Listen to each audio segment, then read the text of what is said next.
Okay, what's happening, everyone? It's time for part 3. So in the last video, we made up the leaves and these 5 petals here, some pink slime, and then I'm reaching for, I just need a small piece of some twisted cane that I made up. Need to stick a handle on this. Right quick. And so this last part that everything's going to attach to, the the armature, or just kind of a decorative piece, it's going to be kind of like or like an open teardrop shape. So I kind of want to prep up. Yeah, it's hard to describe the shape. It's kind of like a flame shape or a teardrop shape, a little bit asymmetrical. One of the points will be a little longer than the other, and so what I want to do is tape. I'm gonna kind of twist up and taper this piece of twisted cane. What's going on here?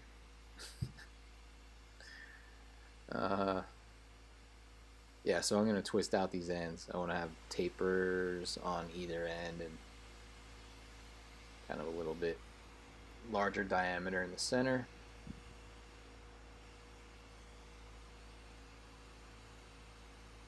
So I'm kind of just gonna fuss with this for a while, and then I actually you'll see, I kind of was worried that this was gonna be too big for the vessel, so I had to go take a look at the vessel and check the proportions, and I ended up pulling it down a little bit more. So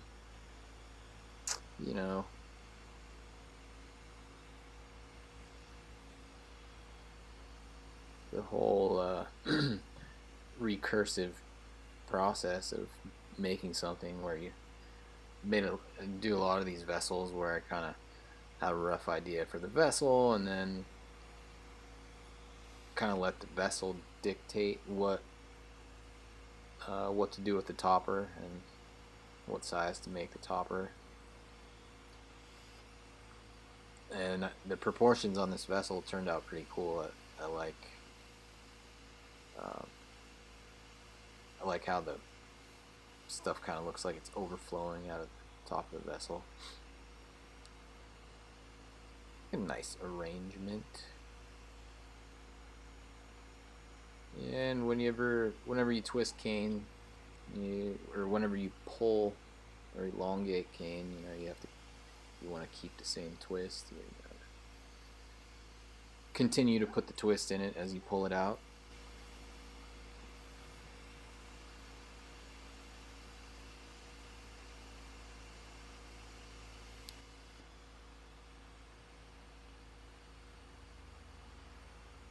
Saw that fly.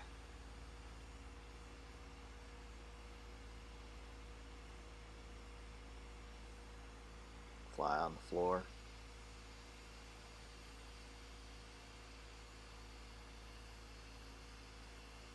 A little bit less advantage than fly on the wall. You guys, no offense, you guys are the flies on the wall here, so.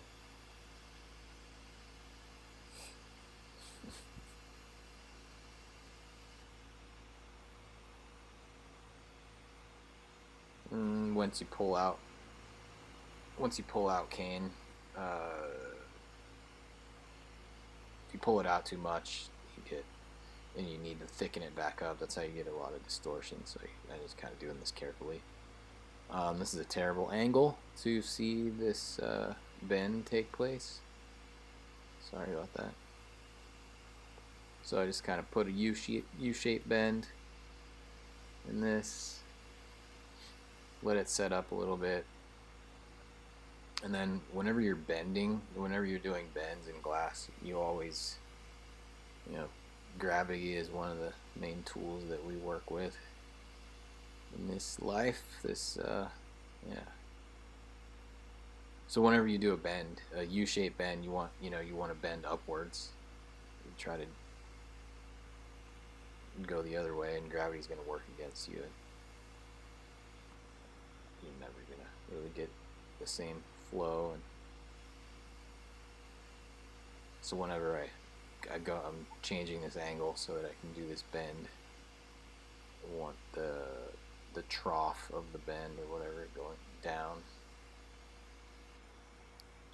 I'm just kind of trying to finesse these pieces together a little bit and see where the piece in my left hand is going to be the longer end of this little element.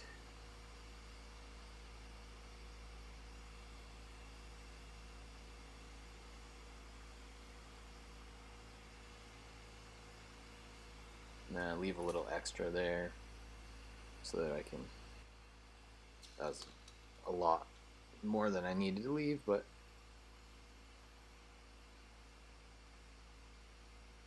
I want to leave extra so that I can pull it down.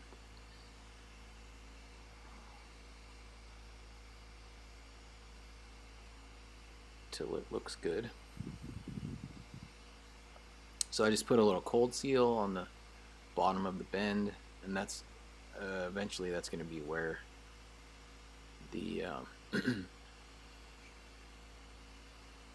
where the topper that fits into the vessel is going to connect. Get this shorter piece off, and then now I'm just kind of fussing with it to kind of get it in shape. And then when I pick off glass off of the end of that twisted cane in order to keep the twist, you know, I was giving it a twist there. I'm just looking at the vessel right now to see if that thing's gonna be too big. I was worried about it.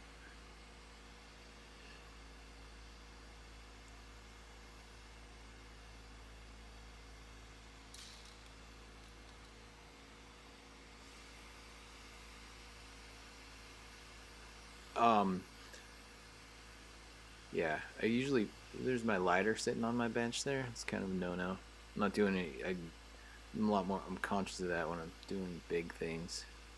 I usually put it in my pocket. Don't leave lighters on the bench.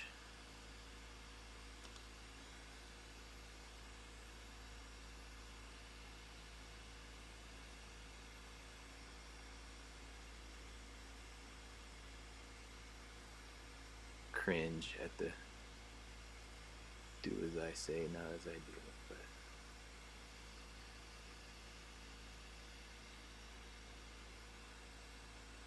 alright, so I'm just kind of geeking on the flow of this little piece and the taper. You know, what a nice transition of diameter there.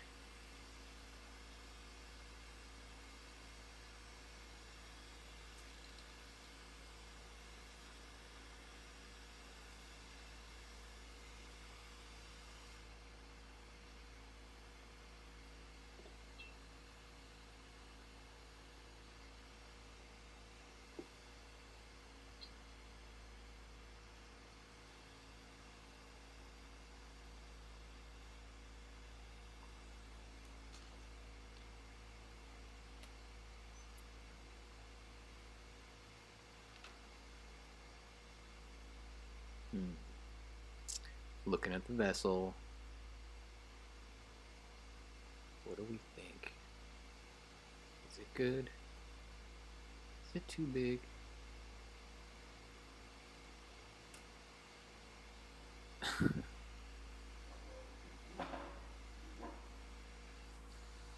Okay, so I have a bar stool that kick back on when it's time to do kind of smaller, tedious stuff.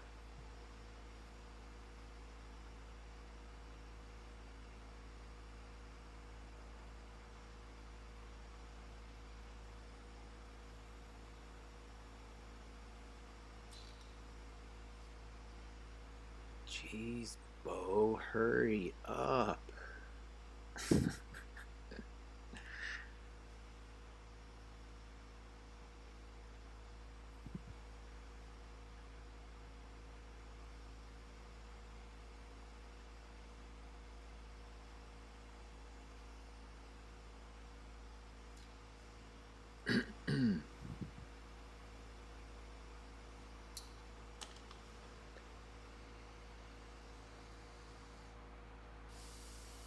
It's finished when it's finished. It's not finished yet. Pull this a little closer to that side. Man, once you put the thing away, then you gotta live with it. Somebody else has to live with it too, ideally. Yeah, there we go.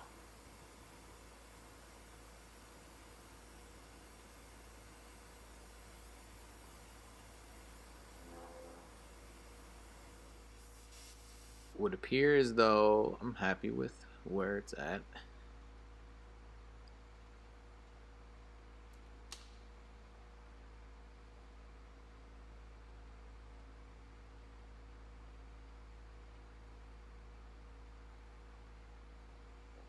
So a small little full seal on the tip there is what's happening. And then I crack that off.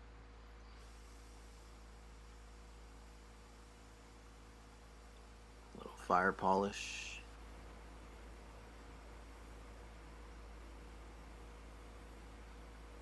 Flame anneal. And then I'm going to stick that in the kiln.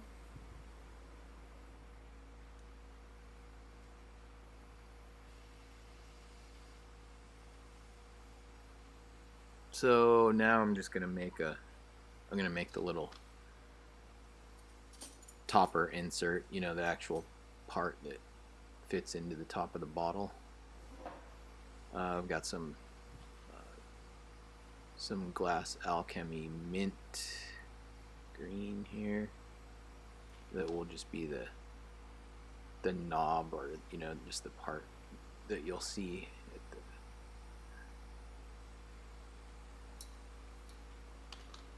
top, the part that stops on the top of the vessel,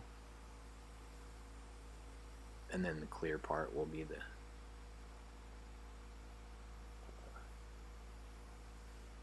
stub that inserts into the top of the vessel, topper, the dropper.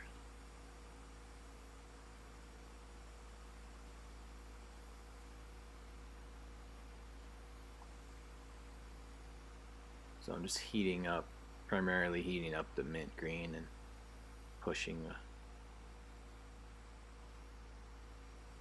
a disc, a Maria, a gather.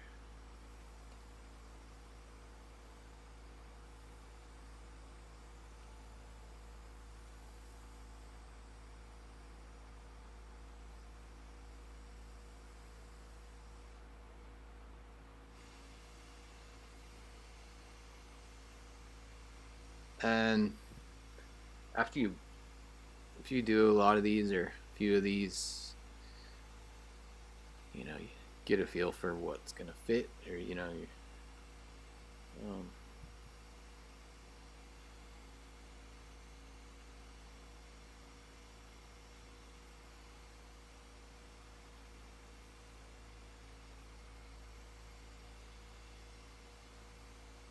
come up with a design that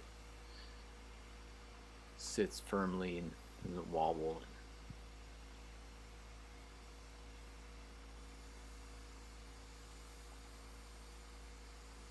So yeah, the clear part, I put a little bit of a taper on there because there's a bit of a taper on the inside of the neck of the vessel.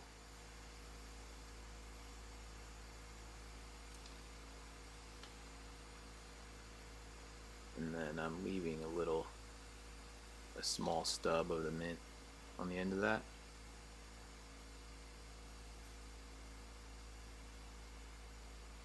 Wipe the kiln dust off.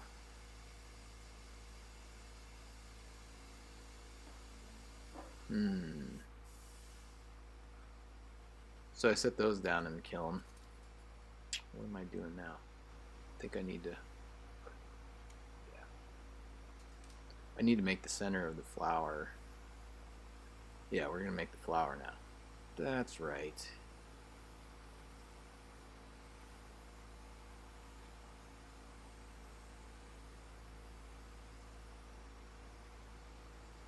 You know, and if you really have your stuff together and you know exactly what you're gonna do with something, then get all this stuff prepped up beforehand. But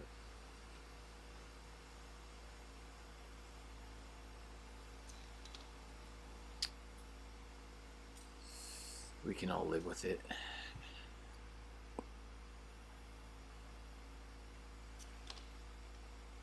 I do try. I do try.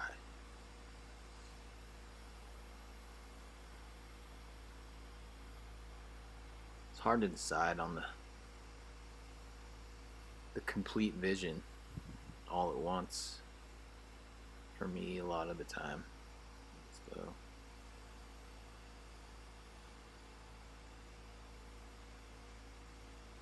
so many things that I've made that are some of my favorite things are things that I just started building, and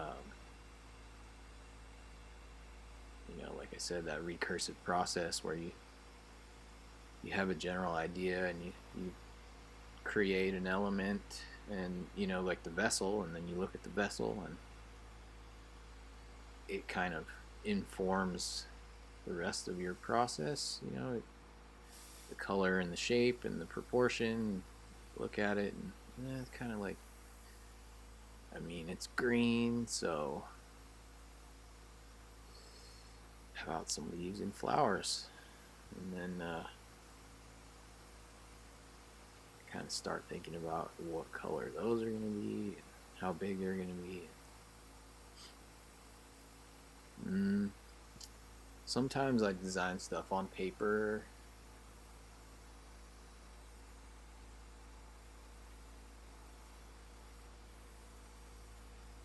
But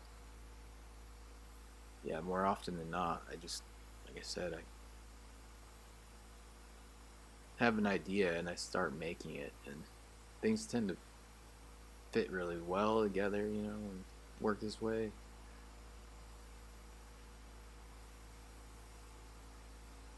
Then you can adjust your proportions as you go.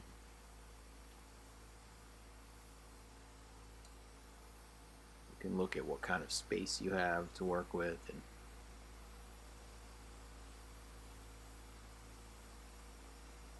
think, it looks like there's room for another leaf right there.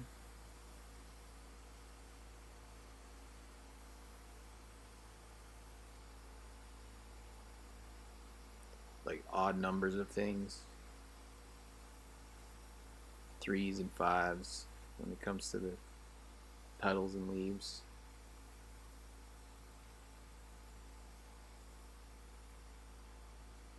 Nothing wrong with the even number of petals.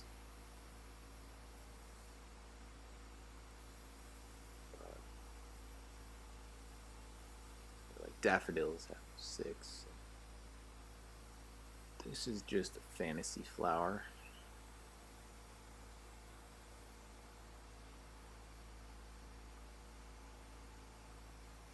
So yeah, I have some little pointy tweezers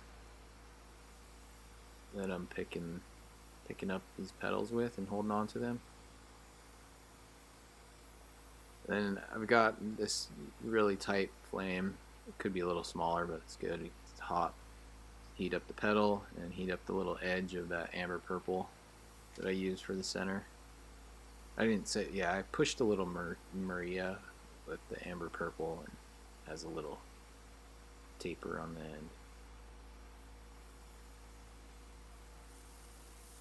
So I get those welds, it's pretty small. I get those welds pretty good to start, you know, and just kind of get these petals on where they're going to go. Um,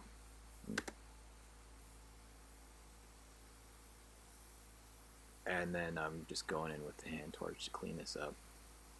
And a lot of this one's pretty, it's on the smaller side. When you have a little bit more room to work with, you can It's possible to put these all together without bridging. I decided to just go ahead and I'm gonna bridge these petals together.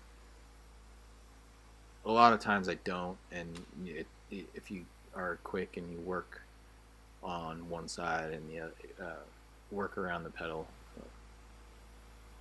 with a really tight flame on that hand torch,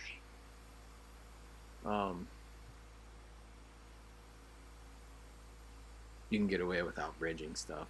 I try to, it's not a good habit to get into using bridges where it's not necessary. There's Reggie. He's jumping up on the bar stool behind me. Shout out to Reggie, the shop cat. Big chonk. Represent.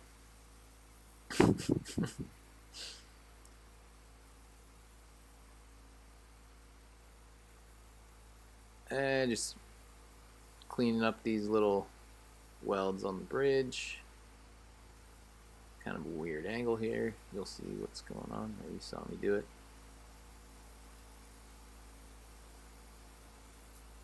And this is all really lightweight stuff, so you don't, those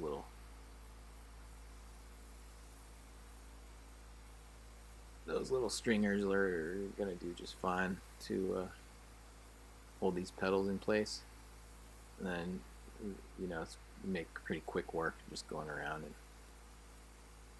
make sure you go and clean out any undercut. Just want to smooth transitions all the way around the petals, and also in between the petals. You don't want any hard acute angles in between the petals either, so you kind of going into that little crotch between each petal and make sure it has a nice curve rather than an angle. So that's good. That's all the petals are smoothly fused to the center. We can get rid of this bridging material now.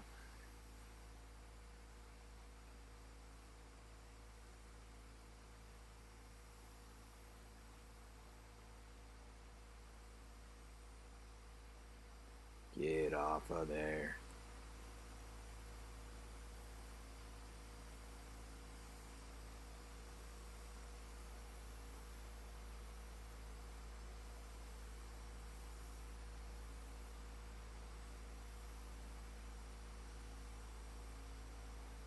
So yeah, this is gonna be the premiere.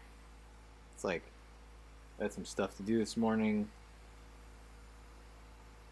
It's like 11 o'clock on Saturday. 11 a.m. that I'm doing this. And so if anybody shows up this evening for this premiere thing, then hello and thank you. If not, hello and thank you anyways. It's sometime after 6 p.m. if we're all here. Anyways. So here's the topper. So first thing I gotta do is attach this piece.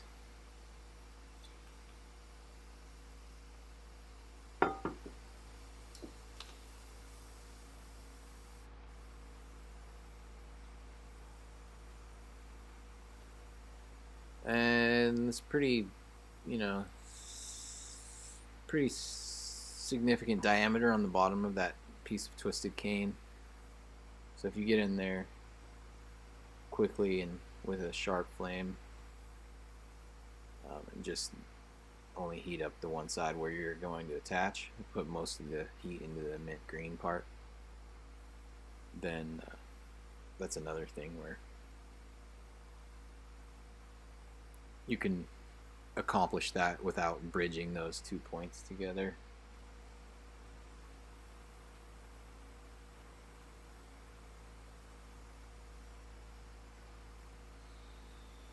pretty much anything, you know,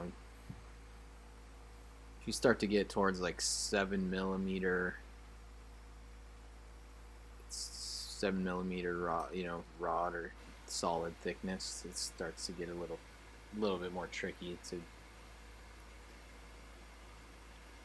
make, T seals or join pieces to the side of it without having the whole thing move on you. That's still possible, but you just need a lot of really sharp, small, focused heat, and have to be quick about it. But anyway, just babbling about bridging and where the line is.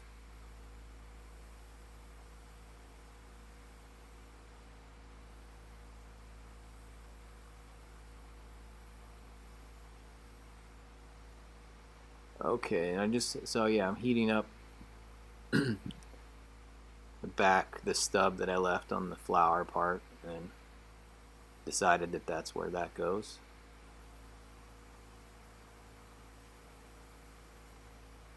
And then now I'm using this 4mm and I'm talking about bridging. I'm going to come over and just quickly bridge to the top.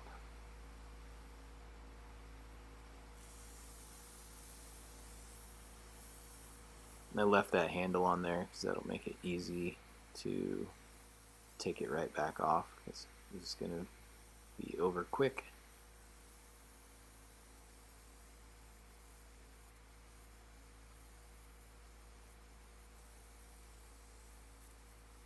And you always want to be, bridge things together, and when you start working the attachment area, you always want to be mindful of gravity, and you can really get nice transitions, if you pay attention to the way you're holding it, so that you get the glass to flow in the direction you want to. And you can also kind of push glass around with the flame itself,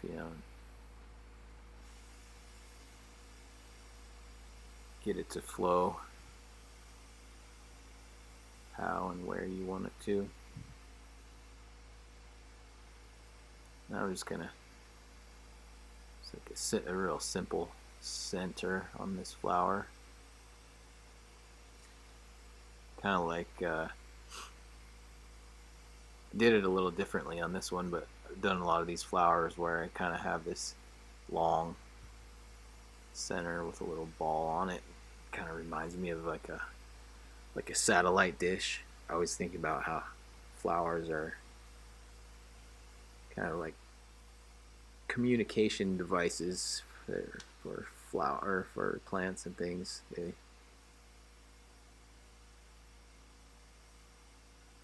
They emit all kinds of signals, like smells, and bees apparently see ultraviolet spectrum, and so the flowers kind of have some kind of glow, I guess. Read some stuff about that. I wouldn't know. I'm not a bee. It's pretty cool though. Yeah, and then they've got pollen coming out of there. But in this case, on this one, I just kind of heated up the tip of the stamen. Stamen? Yeah. And then I just gave it a little poke with the tungsten to give it a little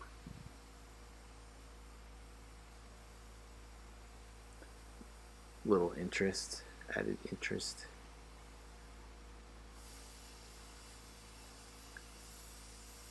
So then, once everything's all together, then everything is stable, and I'll just start to kind of sculpt and pose each of these petals to give it a little bit more movement and realism, and then also you can adjust the size of the petals at this point to match them up a little bit better.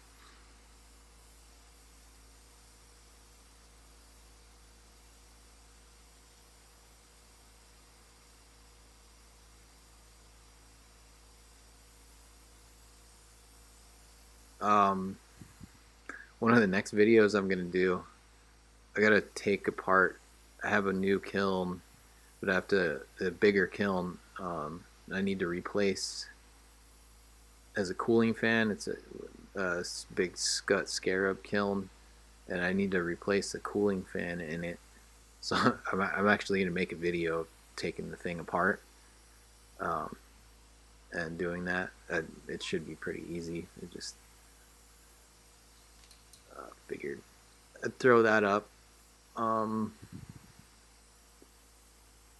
Me fixing my kiln. But as soon as I get that thing running, well, I've got to run a dedicated. Well, I've got a dedicated circuit for it, but I need to put in the outlet for it, and then it'll be ready to fire up, and then I can make some big vessels, and so that should be pretty exciting. I've been working in a kiln that's 9 inches tall for like 23 years. Well, I not even that long. For used to have a smaller kiln, but for the last, I don't know how many years I've had this kiln. 15 years, 16 years. Anyways, I'm just getting it that I can make bigger stuff. I just don't have the kiln to put it in. And so it will be interesting to not be limited by that. Sometimes I think that people would rather have a smaller vessel anyways. But yeah, I don't know. We'll see where that goes.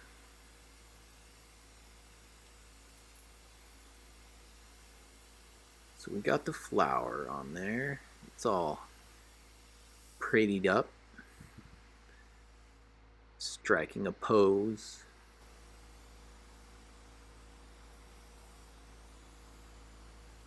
So now kind of like, does it go here? What do we think? I got, like this is the bigger of the 3 leaves.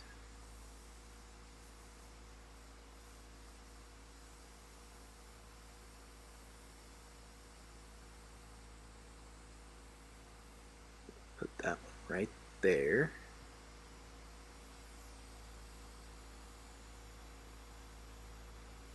And I decided to make things easy on myself, and I'm just gonna get these all on. I left a little clear nub on the end of the leaf, so I'm gonna get all these leaves on, and then I'll bridge them together real quick. Go in and clean up the seals.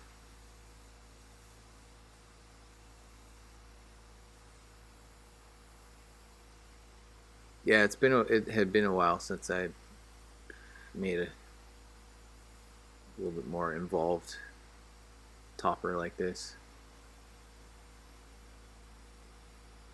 I enjoy it. It's fun.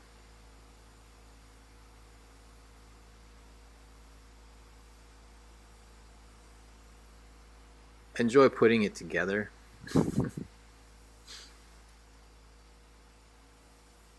Making petals and leaves is a little bit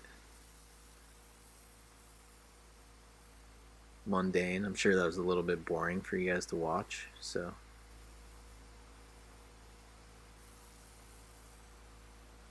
you feel me a little.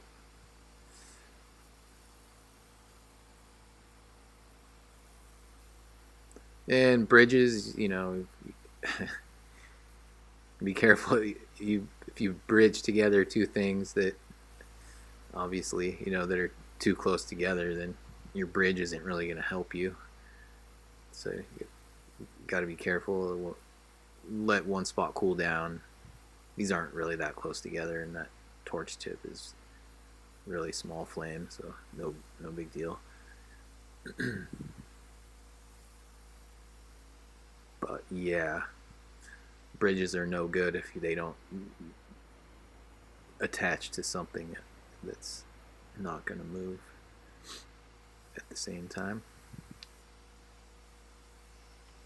I will say a lot of obvious things you'll notice, but hey.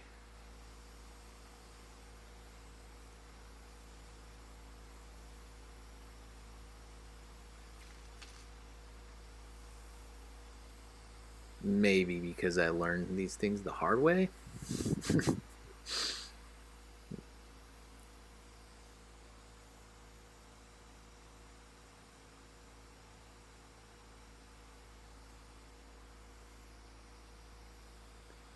It's fun to see what you can get away with sometimes is with the assemblies.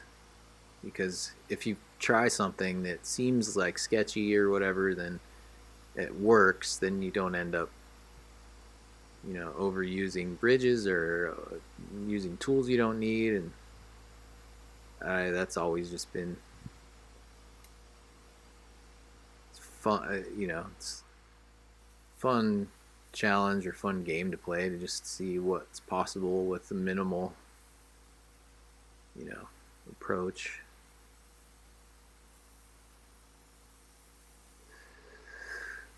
Oh, yeah. A lot of ways to look at that.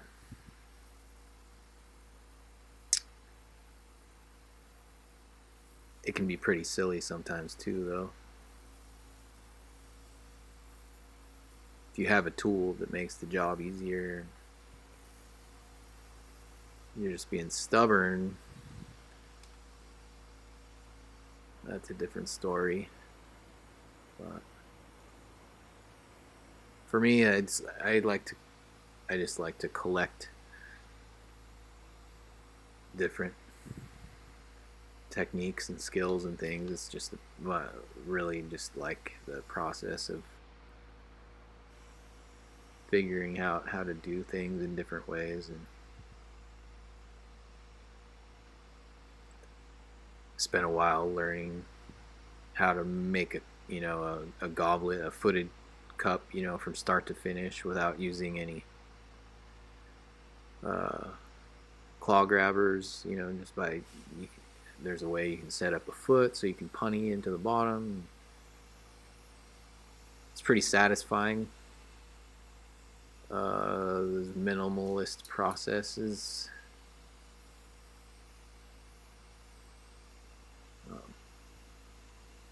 But yeah, I don't do that regularly though, because it's just not necessarily as practical. It's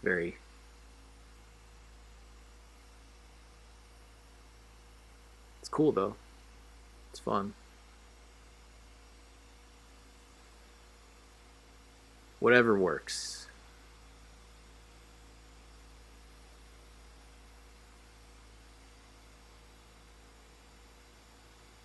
I don't really, yeah.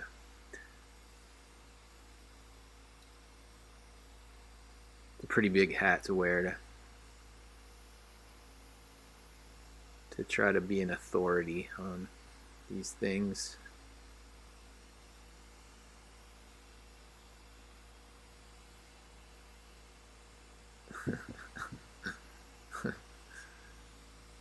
There's just too many ways. There's too many ways to do things that work. Pros and cons. So there we go. Think it's done. Finished. Food gets done.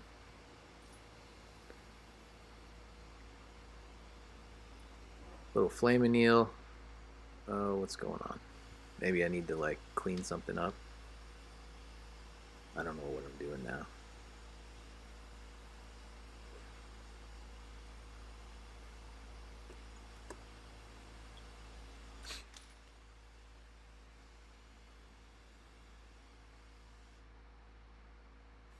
Little finishing touch. That's all. Oh no! Now I remember. This thing has a little. I've got some molten aura gold ruby I forgot about the little ball. It has a little pink ball on there.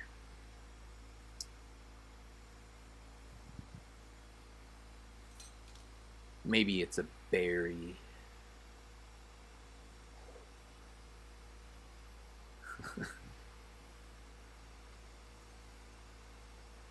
So some of that molten aura stuff, I was confused when I was getting it, and the rods were really dark. I was getting it, they're really dark pink and gold amethyst. It was dark purple, but how struck it is seems to vary from batch to batch. And so that rod looks super pale, but you can see it strike out to a nicer cranberry pink there. Oh, you can almost see it. There you go. Yeah, and then some of the gold amethyst I got looked like light cobalt almost, but then when you use it, it strikes out in the dark. Doesn't kiln strike though. There it goes, off to the kiln. Yeah, and now all I have to do is just remove that handle, and it'll be done. Thanks for watching, you guys. See you next time.